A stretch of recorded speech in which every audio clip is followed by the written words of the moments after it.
சமீபத்தில் ஒரு ஆங்கில கவிதை படித்தேன். நான்சி வில்லியம்ஸ் என்கின்ற பெண் கவிஞர் எழுதிய அந்த கவிதை பற்றி மிக அழகாக அந்த கவிதையில் பல விடயங்களை உட்படுத்துகின்றார் முத்துக்குமார்.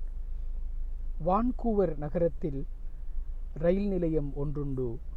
மரக்கட்டைகளால் ஆன அதன் நடைபாதையில் முன்பொரு முறை என் சிறுவயதில் அம்மாவும் நானும் ரயிலுக்காக காத்திருந்தோம். அங்கு வைத்துதான் அம்மாவின் தம்பி இறந்து போனதை யாரோ வந்து அம்மாவிடம் சொன்னார்கள். கன்னங்களை தாண்டி கால் விரல்களில் கண்ணீர் துளிகள் விழுந்த பிறகும் அதிர்ச்சியுடன் அம்மா அந்த நடைபாதையிலேயே நின்று கொண்டிருந்தாள்.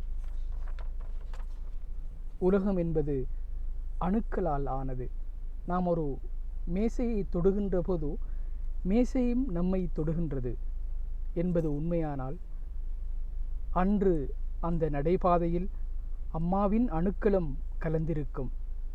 நான் போய் அந்த நடைபாதையிலேயே அம்மாவுடன் நின்ற அதே இடத்தில் நீண்ட நேரம், மிக நீண்ட நேரம், கன்னங்களை தாண்டி கால் விரல்களில் கண்ணீர் துளிகள் விழுந்த பிறகும் நான் நிற்கப் போகின்றேன் என்ற கவிதையை, ஆங்கிலத்தில் இருந்த கவிதையை முத்துக்குமார் இப்படி மொழிபெயர்க்கின்றார். அம்மா, நீ நிரந்தரமானவள். உனக்கு அழிவு இல்லை.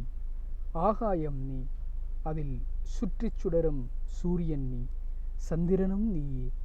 நட்சத்திரங்களில் நின்று ஒளிரும் பிரகாசத்தில் இருந்து புலப்படுவது உன் கண்கள் அன்றி வேறு என்ன அம்மா?